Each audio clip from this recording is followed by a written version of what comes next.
الحمد لله الذي هدانا لهذا وما كنا لنهتدي لولا أن هدانا الله وأشهد أن لا إله إلا الله وحده لا شريك له أشهد أن سيدنا ومولانا محمد عبده ورسوله قال الله تعالى في القرآن المجيد والفرقان الحميد يا أيها الذين آمنوا اتقوا الله قال النبي صلى الله عليه وسلم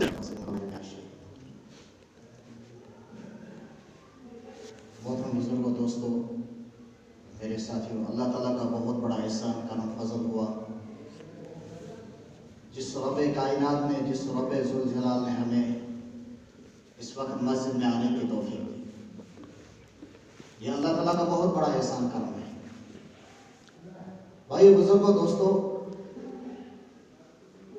انسان، اللہ تعالیٰ نے اس انسان کو پیدا کیا ہے۔ اس انسان کو اپنا مقصد سمجھنا چاہیے کہ مجھے اللہ تعالیٰ نے کس لیے بھیجا، مجھے پیدا کیوں کیا، میرا مقصد کیا ہے۔ قرآن کہہ رہا ہے وَمَا خَلَقْتُ الْجِنَّ وَالْإِنسَ إِلَّا لِيَعْبُدُونِ، میں نے جنات اور انسان کو اس لیے پیدا کیے تاکہ وہ میری عبادت کریں، تاکہ وہ میرے نقش قدم پہ چلیں، تاکہ وہ میرے حکموں کے اوپر چلیں۔ تو بھائیو بزرگوں دوستوں، ہم نے کلمہ پڑھا ہے لا الہ الا اللہ محمد رسول اللہ صلی اللہ علیہ وسلم، یعنی اللہ تعالیٰ کے سوا کوئی عبادت کے لائق نہیں ہے۔ اسی اللہ تعالیٰ کے سامنے سر جھکانا ہے، اسی اللہ کے سامنے کل کھڑا ہونا ہے، اسی اللہ کے سامنے کل ہمیں جواب دینا ہے اس جوانی کا۔ اللہ تعالیٰ نے جو نعمتیں ہمیں دی ہیں ان نعمتوں کا حساب ہے، بس اللہ تعالیٰ نے اپنی عبادت کے لیے پیدا کیا ہے۔ اور ہماری کامیابی، پوری دنیا کی کامیابی، مرد عورت چھوٹا بڑا ہر ایک کی کامیابی جو اللہ تعالیٰ نے رکھی ہے وہ محبوب صلی اللہ علیہ وسلم کے دین پہ رکھی ہے۔ اس دین کو اپنی زندگی میں لانا، اس دین پہ چلنا، اس دین پہ عمل کرنا، اس دین کے مطابق زندگی گزارنا، یہ خوش نصیبی کی بات ہے۔ اور جو شخص اس دین پہ چلے گا وہ شخص دنیا کے اندر بھی کامیاب ہو جائے گا، وہ شخص آخرت میں بھی کامیاب ہو جائے گا۔ تو اللہ تعالیٰ نے اس دین میں کامیابی رکھی ہے۔ تو کائنات بنانے والے نے بتایا، کائنات بنانے والے نے فرمایا اگر تمہاری کامیابی ہے، اگر تمہاری فلاح ہے، اگر تمہاری کامیابی ہے، وہ میرے محمد صلی اللہ علیہ وسلم کے دین پہ ہے۔ جس دین کو محمد صلی اللہ علیہ وسلم لے کر آئے ہیں، جس شریعت کو محمد صلی اللہ علیہ وسلم لائے ہیں، جس سنت مبارک کو، یعنی اگر ہم ان کے اوپر چلیں گے، سنت مبارکوں کے اوپر چلیں گے، اس میں کامیابی ہے۔ تو اللہ تعالیٰ نے فرمایا کہ اگر اس دنیا کی حقیقت، جس دنیا کے ہم پیچھے پڑے ہیں، جس دنیا کے مطابق زندگی گزار رہے ہیں، جس دنیا کے پیچھے ہمارا دل لگا ہے، دنیا کے اسبابوں کی طرف، دنیا کے کاموں کی طرف، دنیا کے بدلوں کی طرف، دنیا کی ذراتوں کے پیچھے ہم پڑے ہیں، بھائی اس میں کامیابی نہیں ہے۔ کامیابی جو اللہ تعالیٰ نے لکھی ہے وہ محمد صلی اللہ علیہ وسلم کے دین پہ۔ تو وَمَا خَلَقْتُ الْجِنَّ وَالْإِنسَ إِلَّا لِيَعْبُدُونِ، میں نے جنات اور انسان کو اس لیے پیدا کیا تاکہ وہ میری عبادت کریں۔ تو بھائیو بزرگوں دوستوں، ہمیں اپنے مقصد کو پہچانا ہے، ہمیں اللہ تعالیٰ نے اس دنیا میں کیوں بھیجا ہے، ہمیں کیوں بھیجا اور ہمیں ہمارا مقصد کیا ہے۔ بھائیو بزرگوں دوستوں، کل اللہ کے سامنے جس وقت کھڑے ہو جائیں گے، اس وقت اللہ تعالیٰ کے سامنے 5 چیزوں کا یعنی سوال ہوگا۔ 5 چیزوں کا تب تک اس ایمان والے کا قدم نہیں اٹھے گے ایک جگہ سے دوسری جگہ، جب تک وہ 5 سوالوں کا جواب نہیں دے۔ سب سے پہلے اللہ تعالیٰ کہے گا کہ میں نے تجھے جوانی دی ہے، چاہے جوانی کتنی جوانی اس کو اللہ تعالیٰ نے دی ہے، اس جوانی کے بارے میں حساب ہوگا۔ اس جوانی کو کس کے مطابق گزارا، اس جوانی کو کس شریعت کے مطابق گزارے، اس جوانی کے اندر تو نے کیا کیا، اس جوانی کو کن مشغلوں میں گزارا ہے، اس کی تحقیق ہوگی۔ دوسرا اللہ تعالیٰ سوال کرے گا یہ کہ میں نے تمہیں عمر دی ہے، چاہے اللہ تعالیٰ نے 70 سال 80 سال 100 سال تک اللہ تعالیٰ نے زندگی دی ہے، اس زندگی کے بارے میں بھی سوال ہوگا۔ اور یہ زندگی، ہماری زندگی محبوب صلی اللہ علیہ وسلم کے طریقے کے مطابق ہونا چاہیے۔ یہ زندگی محبوب صلی اللہ علیہ وسلم کے سنتوں کے مطابق ہونا چاہیے۔ یہ زندگی اللہ کے حکموں کے مطابق ہونا چاہیے۔ یہ زندگی اللہ کے طریقوں پہ، اللہ کا جو حکم ہے اس کے مطابق ہونا چاہیے۔ جو اللہ تعالیٰ نے ہمارے اوپر فرض کیا ہے، چاہے نماز ہے، چاہے روزہ ہے، چاہے زکوٰۃ ہے، ان کے یعنی روزے کے مطابق یعنی نماز کے مطابق اسلام کے دائرے کے اندر ہماری زندگی کٹ گئی، اسلام کے دائرے کے اندر ہماری نماز اگر زندگی چل گئی، اسلام کے دائرے کے اندر اگر ہماری زندگی چلی یا اس شریعت کے مطابق ہماری زندگی چلی اور ہم کامیاب ہو گئے، یہی شریعت محمد صلی اللہ علیہ وسلم لے کر آئے، اسی شریعت کے بارے میں اللہ تعالیٰ کہہ رہا ہے کہ تمہاری کامیابی اسی میں ہے۔ تو بھائیو بزرگو دوستو، قرآن پاک میں ہے یا ایھا الذین آمنوا قوا انفسکم واہلکم نارا، اے ایمان والو اپنے آپ کو بچاؤ، کس چیز کے نارے جہنم سے بچاؤ، اپنے آپ کو بچاؤ، اپنے اہل و عیال کو بچاؤ۔ تو بھائیو بزرگو دوستو، اپنی بھی فکر کرنی ہے، اپنے گھر والوں کی بھی فکر کرنی ہے، اپنے بچوں کی بھی فکر کرنی ہے، اپنے مسئولاتوں کی بھی فکر کرنی ہے۔